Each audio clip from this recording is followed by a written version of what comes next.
Mom, my daughter said, we think it's time you moved into a senior facility. She said the house wasn't mine anymore, that I should start packing for a senior facility. But she didn't know that the documents she thought I'd forgotten were about to burn their perfect little world to the ground. If you're watching this, hit subscribe and let me know where you're tuning in from. You'll want to hear how a 70-year-old grandmother turned from unwanted baggage into the one person her family could never erase. My name is Anna Novak. I'm 70 years old. At this age, I've learned two things. Wrinkles don't hurt nearly as much as betrayal, and nothing cuts deeper than being told by your own child that you're no longer needed. But let me take you back. It was a Tuesday evening, the kind where the roast chicken smelled too good to be ruined by bad news. We sat around the oak table like any other family. At least that's what it looked like. My grandson Ben was excitedly telling me about his school project, his eyes bright. My son-in-law David was droning on about business deals. And my daughter Sophia? She barely looked up from her phone. For a moment, I let myself believe in the illusion of family. The chatter, the warmth, the clinking glasses. I thought we were together. But illusions don't last. Sophia finally set down her phone. Her voice was calm, almost rehearsed. Mom, she said, we think it's time you moved into a senior facility. The words landed like a knife to the chest. I looked at her, waiting for the punchline. None came. David leaned forward as if delivering good news. It's for the best. This house is no longer your responsibility. Golden Sunset is a great place. Safe, comfortable, everything you need. The house I had paid for. The house my pension had secured. The home where every corner still carried my husband's shadow. And now? I was nothing but a burden to be managed. Ben's fork froze in midair. He looked at me confused, scared. He understood more than they realized. Children always do. I forced a smile, swallowing the storm building in my chest. But inside I felt the crack. The kind of break that doesn't heal, it transforms. That night, as I cleared the dishes and heard their laughter drift from the living room, one thought echoed in my mind.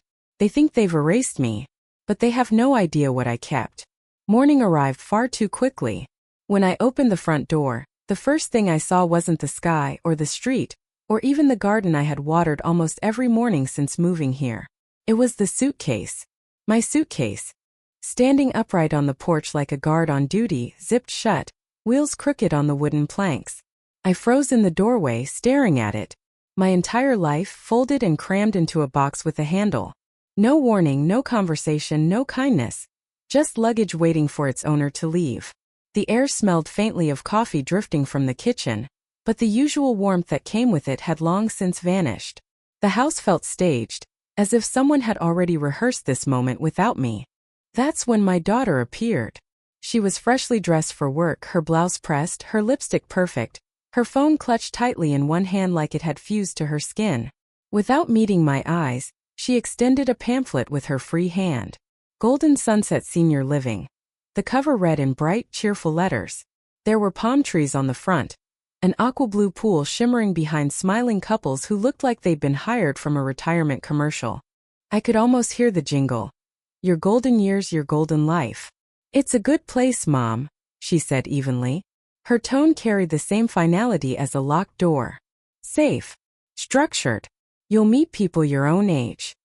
I took the pamphlet, though my fingers shook so badly I had to steady it against the suitcase. The paper felt slick, unreal, like holding a stranger's life instead of my own future. Behind her came my son-in-law. He avoided looking at me, busy fiddling with his tie as though the knot required more concentration than anything else in the world. His silence confirmed what I already knew. This wasn't a suggestion. It was a decision. I swallowed the lump in my throat, forced my shoulders back. Dignity had been my armor for 70 years, and I would not shed it here on the porch like an old coat. I see, I said. My voice was softer than I intended, but it was steady. And then small footsteps, fast and uneven, racing down the hallway. My grandson burst through the door, hair tousled from sleep, socks sliding on the polished floor. He ran straight to me and grabbed my hand, clinging with both of his small fists as though he could anchor me there forever. Grandma, are you leaving? You promised we'd finish the puzzle today. His words pierced deeper than any lawyer's letter. His grip was fierce, desperate. as if his little hands could override the choices of the adults around him. I bent down, my knees aching with the weight of years, lowering myself until I was level with him. I brushed a strand of hair from his forehead and tried to smile, but my mouth betrayed me. All I managed was a trembling silence. He studied my face, searching for reassurance, searching for the promise that I wasn't going anywhere. But I couldn't lie. My throat was tight, my chest burning, and the truth was too heavy to disguise. Then my daughter stepped in. Her voice was firm, her hands even firmer as she pried his small fingers away from mine. "Come on, sweetheart," she said. "Grandma needs rest. She'll be fine where she's going." "No!" he shouted, twisting against her grip. His eyes were wet now, his voice cracking with panic. "She belongs here." I bit down on the inside of my cheek until I tasted iron. My body screamed to reach for him, to hold him, to fight for him. But my arms remained at my sides, heavy as stone.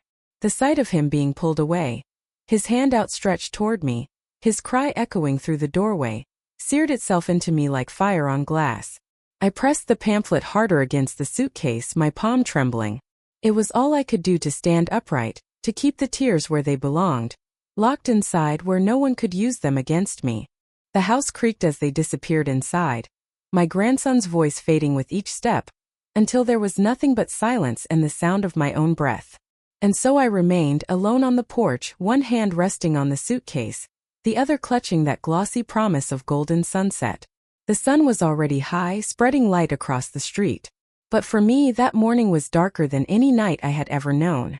The first night at Golden Sunset felt less like rest and more like punishment. The walls were painted in a flat beige, the kind of color designed not to be noticed. The curtains were thin, the carpet scratched at my slippers, and the air carried the faint smell of disinfectant and boiled cabbage drifting from the cafeteria downstairs. Out my window. Not roses, not a garden, not the walnut tree I once leaned against on summer evenings. Only a parking lot. Cars came and went, headlights slicing through the blinds like searchlights across a prison cell. I lowered myself onto the stiff bed, suitcase still at my feet. For the first time in years I felt truly displaced, as if the word home had been erased from my vocabulary. But I had one thing they hadn't managed to take from me. A box. Not jewelry. Not heirlooms. Not clothes. Papers. Proof. I pulled it close, rested it on my lap and lifted the lid. Inside lay the story they wished I'd forgotten. Bank receipts, legal letters, printouts of emails. Dates. Sums. Promises. Lies. October 12, 2017, €25,000 wired to a U.S. account. January 5, 2018, €15,000. July 2, 2018, €22,000. Altogether, my pension drained piece by piece. Every figure was another month of my life, earned through work that had taken years of strength. Every digit on the page carried the echo of my husband's long hours and my own late nights at an office desk. And let me tell you, the truth that lived in these receipts hurt worse than the silence of this new room. I remembered the day of the largest transfer. Snowflakes settling against the bank's frosted windows in Prague. My fingers numb as I signed the authorization. I told myself it was worth it, that I was buying more than walls. I was buying a future for my daughter and grandson, a roof to keep us all together. But what I didn't realize was how quickly a future can be repainted as someone else's property. I spread the papers across the thin blanket. The bed disappeared beneath neat rows of evidence. Letters from my lawyer stamped and dated. In one, a single sentence I had underlined and read. "Ensure your name appears on the deed." I had trusted that line the way a believer clings to scripture. But the deed bore no trace of me. Only Sophia and her husband. Faith had never looked so foolish. Among the papers was a photo, slipped between receipts. My grandson Ben, 6 years old, his front teeth missing, holding a crayon drawing of a house. 4 figures stood under a crooked roof. His parents, him and me. Above them, in bright crooked letters, family. I pressed the picture to my chest and whispered, "And yet they say the house was never mine." And let me tell you, nothing burns deeper than being erased from a child's definition of home. I turned to another envelope. Emails from Sophia. "Thank you, Mom. We couldn't have done this without you. Don't worry. Once the papers are settled, you'll always have your own room. I read the words again and again until they blurred. Promises that had evaporated like steam the moment I became inconvenient. What I didn't realize then but see now is that betrayal doesn't always sound like cruelty. Sometimes it sounds like gratitude. I made piles across the bed. Transfers. Legal letters. Emails. Bills I paid just for now. Each stack grew higher, each one steadied my hands. The more I organized, the clearer my breathing became. This wasn't clutter. This was testimony. The room hummed with the buzz of a fluorescent light. A laugh track rose from a television down the hall. The world outside kept spinning indifferent. But in my lap was proof, and proof is louder than denial. I whispered to myself, they think I'm powerless. They think I'm finished. But I kept every receipt. And let me tell you, when a grandmother keeps receipts, the story her family tries to bury doesn't stand a chance. I slipped the photo of Ben into the front pocket of a binder and stacked the papers neatly inside. The click of the binder rings was louder than any verdict. For the first time in days, maybe weeks, my back straightened. The box was no longer a box. It was a weapon. What I didn't realize until I closed it was that I was no longer powerless. That night, as headlights swept the blinds and the air smelled of bleach and loss, I felt something spark inside me. Small, steady, undeniable. They had reduced me to a suitcase and a rented bed. But they had also left me with everything I needed to fight back. And that, I promised myself, would be their greatest mistake. The law office smelled like paper and coffee, cleaner than the mess my family had made of my life. I carried the binder like a life vest. The receptionist typed my name with a click of her nails. Mrs. Novak? Mr. Rivera will see you now. What I didn't realize stepping inside was that 10 minutes later a single word would change everything. His office was neat, almost too neat. Books by color, a young ficus framed diplomas. He looked barely 30, tie already loose, pen in hand. Alex Rivera, he said, offering a seat. I opened the binder without hesitation. Transfers, letters, emails, bills. Even the crayon drawing of Ben's house, because truth needs a face. He skimmed, then stopped. You basically funded the property, but they excluded you from the deed. That's fraud, Mrs. Novak. The word hit me like a gavel. Not misunderstanding. Not family drama. Fraud. And let me tell you, once someone names the storm you're standing in, you finally know why you're drowning. He read more, circling dates, underlining lines. Ensure your name is added to the deed. These payments, Euro 25,000, 15,000 euros, 22,000 euros, are consideration. We're looking at unjust enrichment at minimum, maybe elder financial abuse. What I didn't realize, I whispered, was how fast hope becomes paperwork. He smiled. Hope is why people write contracts. Paper fixes broken promises. A paralegal scanned my pages while he dictated. Deed search, escrow, mortgage files. Each word felt like bricks laid under my feet. We'll start with a demand letter, he said. Immediate deed correction, or restitution and life estate. 10 business days. And if they ignore it? Then we file. Quiet title. Declaratory judgment. Lease pendants to block sale. And I'll call Adult Protective Services. Judges listen when that file is open. My hands had stopped shaking. What I didn't realize, I thought, was that truth, once organized, makes you taller. He slid Ben's drawing to the top. And one more thing. Stop apologizing in your emails. Write, per our agreement. As promised. Let them be the ones who say sorry. The printer spat out the letter. Even its hum sounded like destiny. He signed, I signed. Nina sealed the envelope. Another copy was already pinging a red receipt on his screen. What happens now? I asked. 3 options, he said. They call and cry. They call and threaten. Or they go very quiet. And which is worst? The quiet. Silence usually means strategy. What I didn't realize then, but I'd soon learn, was how loud silence can get once the law starts listening. He gave me a checklist. Write memories, change passwords, move any hidden keys. He walked me out. Remember, Mrs. Novak, you're not the villain. You're the plaintiff. That's a powerful word. I stepped into the afternoon, binder under my arm, the air sharper, the pavement uneven but steady beneath me. If you're still listening, stay with me. What comes next isn't polite, but it is honest. And let me tell you, a single envelope can make a house remember who really paid for its first brick. The hum of the scanner became the new heartbeat of my nights. Page after page slid across the glass, light flashing with every pass. Receipts from Prague, letters from lawyers with signatures smudged by time, emails promising security that had never come true. I kept 3 sets of everything. One for Rivera's office, one for court, and one hidden where no one would ever look. What I didn't realize arranging those piles was that paper could feel heavier than stone once you gathered enough of it.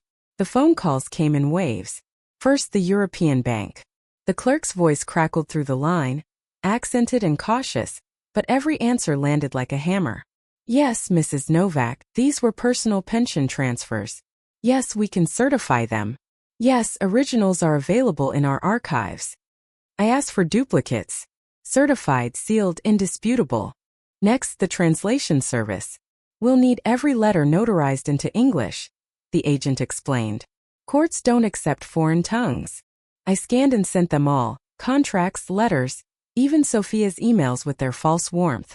Soon my memories would arrive back to me in another language, stamped with authority. And let me tell you, hearing your own life turned into official translation strips the sentiment away. It no longer reads like love between family. It reads like Exhibit A. Rivera scheduled expert consultations. A professor of property law glanced at my file and said, Mrs. Novak, this isn't a gift. These payments create a legal stake. Courts recognize reliance. Then an elder rights advocate leaned forward, eyes sharp. This is textbook exploitation. If a judge sees this pattern, they won't hesitate. Each voice didn't just reassure me. It added bricks to the wall I was building around myself. At night I made timelines. Dates on one side, promises on the other. January 2018. Wire transfer. February 2018 Sophia's. You'll always have your own room. April 2019. Property tax paid from my account. The betrayal was no longer abstract. It had bones, a skeleton I could show to the world. What I didn't realize was how calming it could be to put betrayal into order. Monsters are less terrifying when you can name their bones. The calls from Rivera's office became routine. Nina's voice was brisk, efficient. Bank confirmations arrived. Translations due Friday. Demand letter signed, receipt logged. Each update was a rung on a ladder I hadn't known I was climbing. Even my reflection changed. My spine straightened. My hands stopped trembling. In the dining hall at Golden Sunset, other residents moved like shadows, bent under years of being told they were done. I carried my binder like armor. One woman whispered, "You look busy these days. Is something good happening?" I smiled, though my eyes must have said more than my words. Not good yet, but getting there. What they didn't realize was that every hour I spent hunched over pages wasn't desperation. It was training. I began recording calls, making duplicates of every bill I ever paid just once. Electricity, plumber, school fees. Each page no longer a receipt, it was a witness.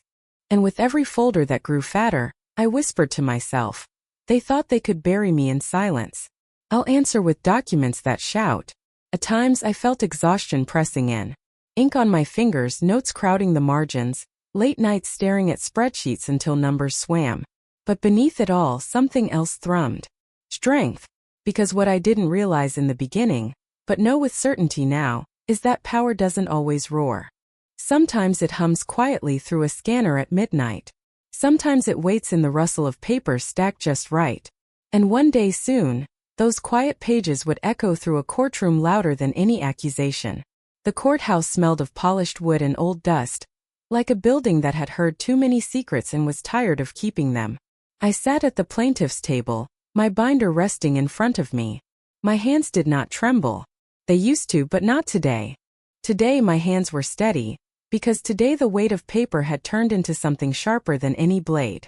Behind me I could hear Ben's shoes scuff against the floor.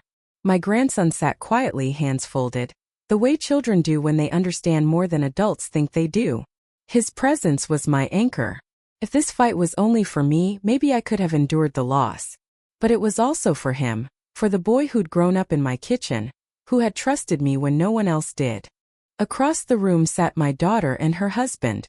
Their lawyer shuffled papers, whispering urgently. Sophia's fingers tapped against the table, restless, betraying nerves. Mark kept adjusting his tie, though it was already straight. They looked polished, but fear always leaks through the seams. And let me tell you, fear in a courtroom has a smell all its own. The judge entered. Everyone rose. The gavel struck once, echoing like thunder in the paneled chamber. Case number 2023-174, Novak v. Novak, the clerk called. My name against theirs. Mother against daughter. What I didn't realize until that moment was how heavy a surname feels when it's split in half across a courtroom. My attorney, Mr. Rivera, stood first. Calm, composed, every word clipped with precision. Your Honor, this is a case of financial exploitation and fraudulent misrepresentation. My client, Mrs. Anna Novak, contributed the majority of funds used to purchase the family residence at 14 Ashwood Lane. She did so in reliance on explicit promises of inclusion on the deed and lifetime residence. Those promises were broken. The defendants excluded her name and attempted to remove her from the property altogether. He tapped the binder.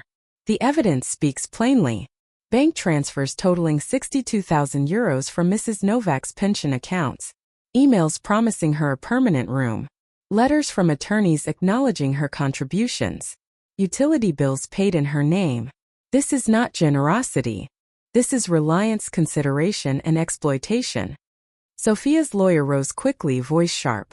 Your Honor, this was family support. Nothing more. Mrs. Novak willingly assisted her daughter and son-in-law in purchasing their home. She never requested formal documentation at the time. This is a case of regret, not fraud. But even as he spoke, I saw Sophia's eyes flicker toward the binder. She knew what was inside. She knew I had every receipt, every word, every promise. The judge leaned forward. We will let the evidence decide. And then it began. Exhibit after exhibit, Rivera laid them out. The bank receipts projected on the screen. 25,000 euros in January. 15,000 euros in March. 22,000 euros in June. Each one wired directly into Sophia's account. The room grew quieter with every slide. Then came the emails. Sophia's words in black and white. You'll always have your own room once the papers are settled. The judge raised an eyebrow. Mrs. Novak, is this your daughter's email address? Yes, Your Honor. And did you rely on this promise when transferring funds? Yes, I did. Sophia shifted uncomfortably, her lawyer whispering frantically. Next, the translated letters from Europe. Official stamps, seals, signatures. The courtroom stenographer typed faster as Rivera read aloud. Ensure Mrs. Novak's name is added to the deed as agreed. What I didn't realize, hearing my own past recited by a stranger, was how liberating it could feel.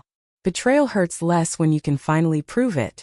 Mark tried to hold steady, but sweat darkened the collar of his shirt. Sophia's fingers stopped tapping.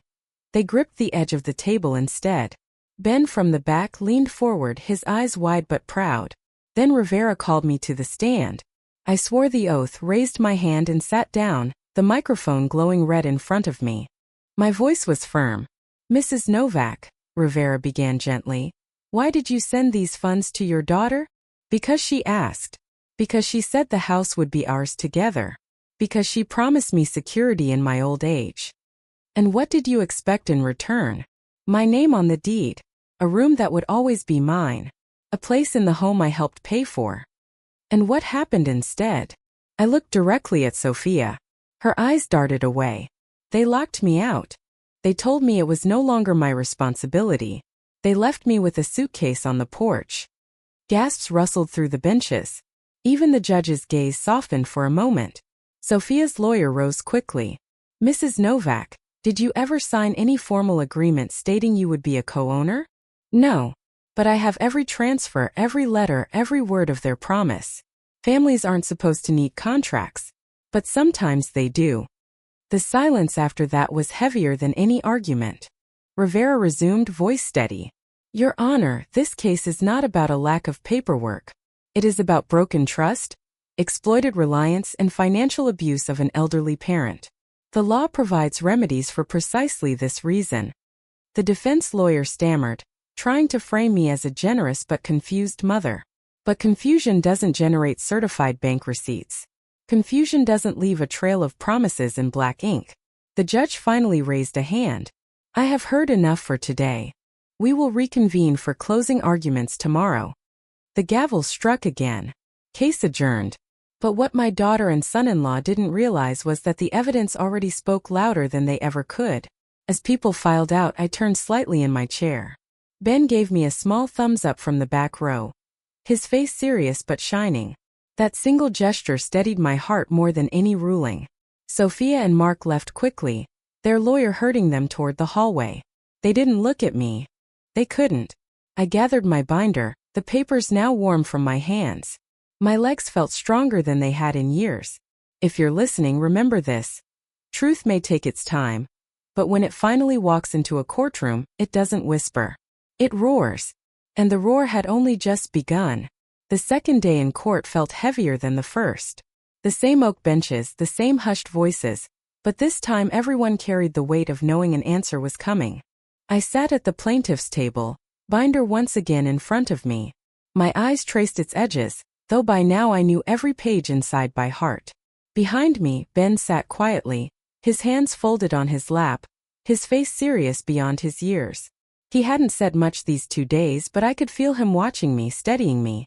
Across the aisle, Sophia and Mark whispered to their lawyer. Sophia's lipstick was faded. Her nails, once perfect, were bitten raw. Mark kept wiping his forehead with a handkerchief. Yesterday they looked polished, confident. Today they looked cornered. The judge entered. The gavel struck once, sharp as thunder. Court is back in session, the clerk called. Rivera stood first. His closing argument was brief, deliberate, each word cutting through the silence. Your Honor, the evidence shows a clear pattern. Reliance, misrepresentation, and exploitation. My client transferred 62,000 euros to her daughter, with explicit promises of ownership and lifetime security. She was excluded from the deed, cast aside, and left with nothing. This is not generosity gone sour. This is fraud, and the law provides remedies for precisely this abuse. He paused, hand resting on the binder. Mrs. Novak is not asking for favors. She is asking for recognition of what is already hers. Sophia's lawyer rose, papers trembling slightly in his hand. Your Honor, this case is a tragic misunderstanding. Yes, funds were transferred, but as family support freely given. There was no written contract, no deed, no legal requirement. My clients may have made promises in the warmth of family discussion, but those do not constitute binding obligations. The judge leaned back, steepling his fingers. I have heard both sides. The court will render its decision. Silence filled the room, thick as fog. I could hear my own heartbeat, the scratch of a pen from the clerk, even the faint hum of the ceiling lights. The judge's voice was calm but firm. The court finds that the plaintiff, Mrs. Anna Novak, contributed significant funds toward the purchase and maintenance of the residence at 14 Ashwood Lane. These contributions were made in reliance on repeated promises of shared ownership and lifetime residence. The exclusion of her name from the deed, coupled with efforts to remove her from the property, constitute fraudulent misrepresentation and unjust enrichment. Sophia stiffened. Mark closed his eyes. Their lawyer's shoulders sagged. The court hereby recognizes Mrs. Novak as a co-owner of the property. Furthermore, restitution is ordered to reflect her financial contributions. The defendants are prohibited from transferring or encumbering the property without her consent. Costs and attorney's fees are awarded to the plaintiff. And then the final sentence, the one that made my breath catch.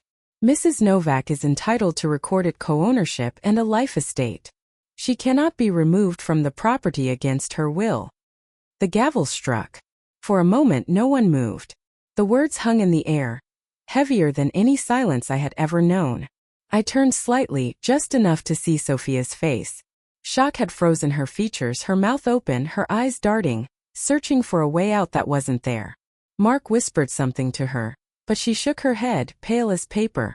Behind me, Ben squeezed my shoulder. His small hand was warm, steady, grounding me in the present. Rivera leaned close, his voice low. Congratulations, Mrs. Novak. You won. But it didn't feel like triumph. Not yet. It felt like something deeper.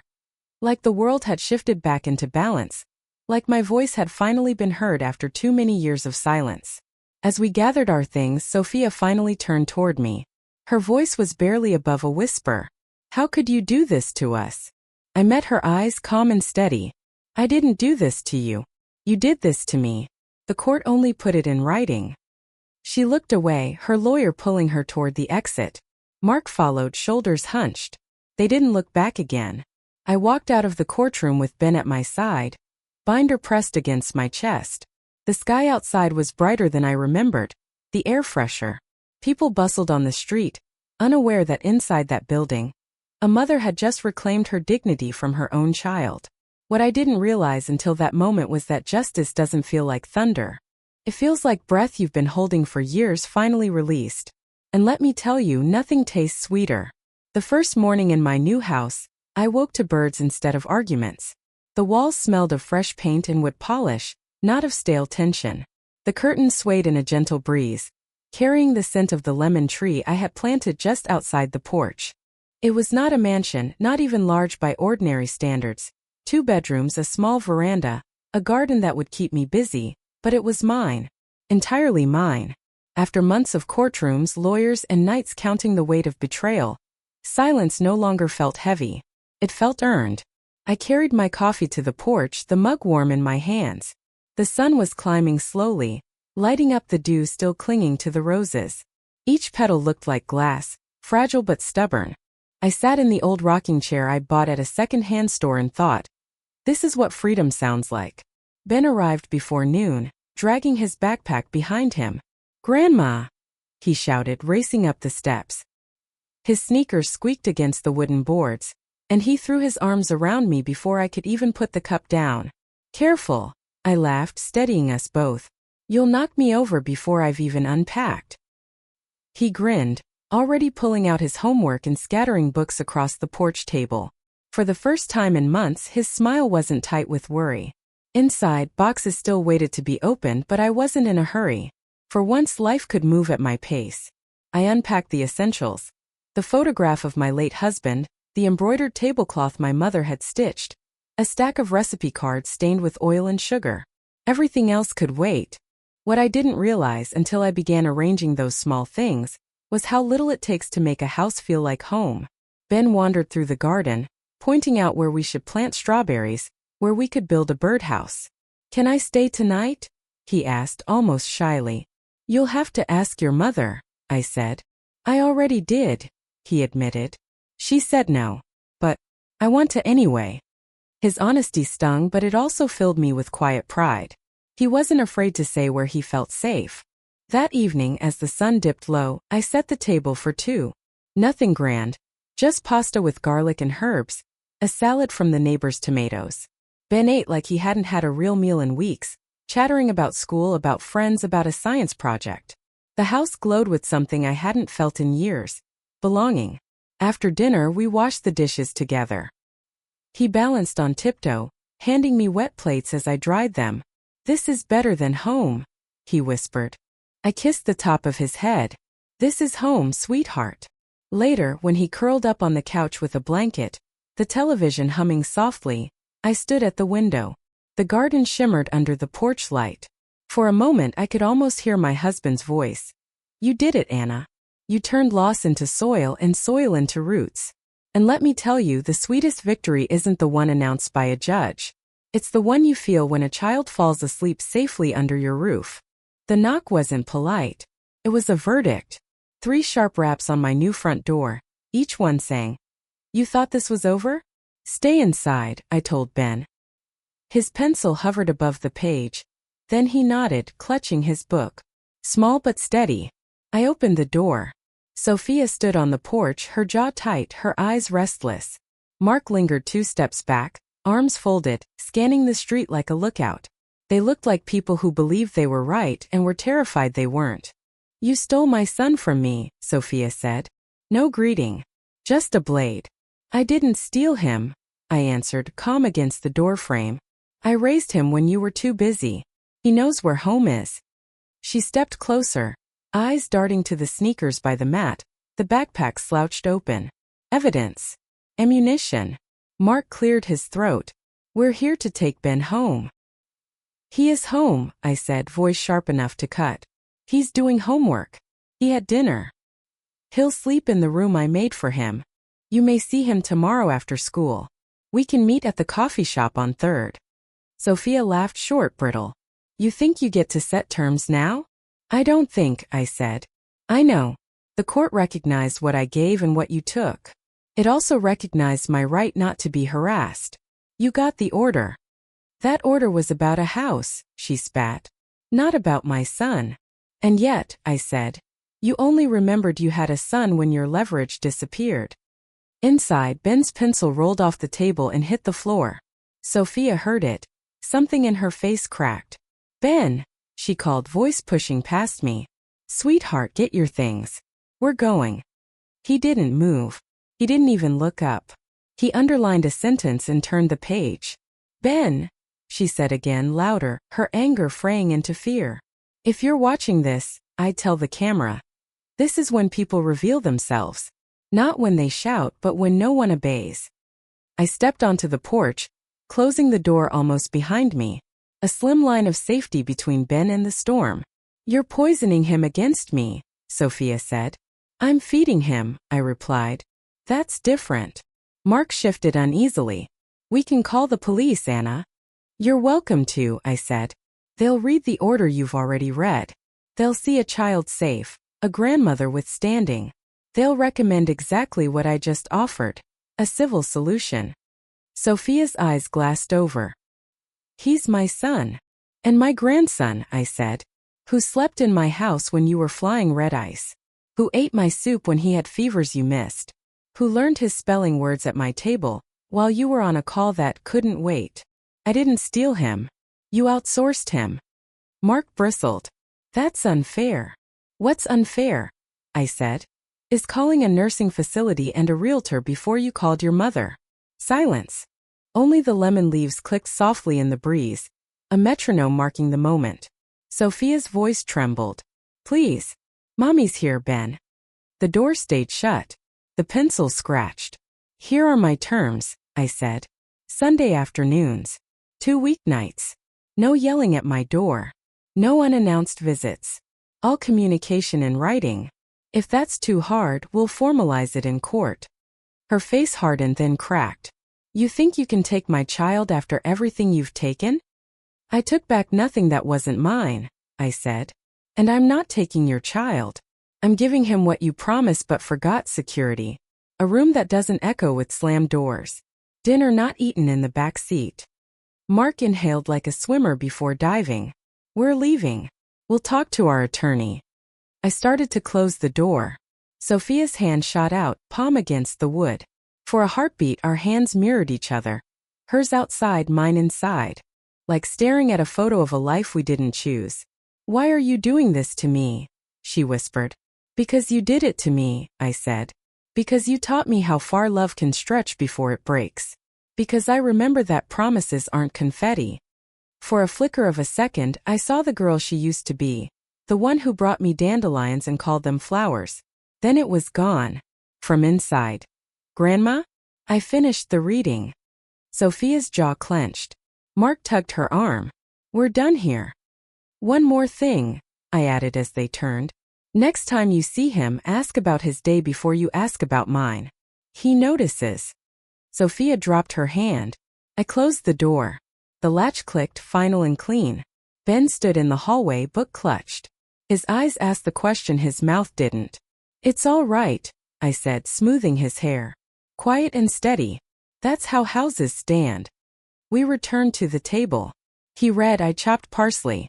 The kettle whistled, soft, almost approving. The world resumed its size. What I didn't realize until later was that survival rarely comes with trumpets. Sometimes it comes on a Thursday with homework finished and a child asleep on your couch. The phone buzzed on the counter. Unknown numbers. I flipped it face down. The lemon tree shimmered outside. The street was ordinary and therefore perfect. They said I stole you, I whispered, tucking a blanket over him. But the truth is simpler: you came home. And let me tell you, there's no sound sweeter than the quiet of a child sleeping under a roof you refuse to surrender. The phone buzzed again. The sound cut through the quiet kitchen, insistent, like a trapped fly slamming against the same window pane over and over. The display lit up. Sophia calling. I didn't move to answer. Instead, I walked to the window, champagne glass cool in my hand, the bubbles breaking softly against the rim. Outside, Ben was running circles around the lemon tree. His laughter ricocheting off the fence, filling the house with the one kind of noise I'd never silence. They thought this was how it would end. Me alone in a sterile room, muted by routine, forgotten in a facility with a name like Golden Sunset Senior Living. They thought my role in this family was temporary, like a hired helper, a placeholder until I ran out of money or breath. But the thing about foundations? You don't see them, not at first. You take them for granted. Until one day you realize, everything still standing, everything you're proud to call home, rests on them. The phone rang again. Then again. I turned it face down on the counter. The vibration hummed against the wood, a desperate insect trying to be heard, and then fell silent. What I didn't realize back then, when they shoved my suitcase to the porch and pressed a glossy brochure into my hands, was that humiliation can be compost. It breaks down into something fertile, something that grows. And what grew in me was resolve. I sipped the champagne, let it linger. Tiny fireworks on my tongue. A victory toast to no one but myself. And maybe to George, my late husband, whose photograph still sat on the mantel. He had laid beams in our old house with his own hands. He used to say, if the base is strong, the storms can't tear it down. Ben's laughter echoed again outside, high and bright. He tripped on the ball, sat up grinning, and gave me a thumbs up through the glass. That was the sound of survival. That was the sound of legacy. The phone rattled one last time before going still. No voicemail this time. No words left to twist. Just silence. I looked around my new house. The walls freshly painted, the floor warm beneath my feet. On the table, schoolbooks lay open, evidence of ordinary life, of continuity. And I realized, this wasn't just a home. It was proof. Proof that betrayal doesn't get the final say. Proof that blood isn't ownership. Proof that sometimes the people you raise forget who raised them, but forgetting doesn't erase what happened. I walked to the mantel and set down my empty glass. For a moment I let myself breathe in the quiet, steady rhythm of the house. The kettle cooling, the branches shifting outside, the heartbeat of something safe. They thought they could erase me. I whispered to the window, to the lemon tree outside, to the boy who now carried more of me than he realized. But I am the foundation of this family's home. Ben looked up, caught my eye, and waved. And foundations don't disappear. The phone lay dark on the counter, powerless now. And the house, my house, finally sounded like itself again.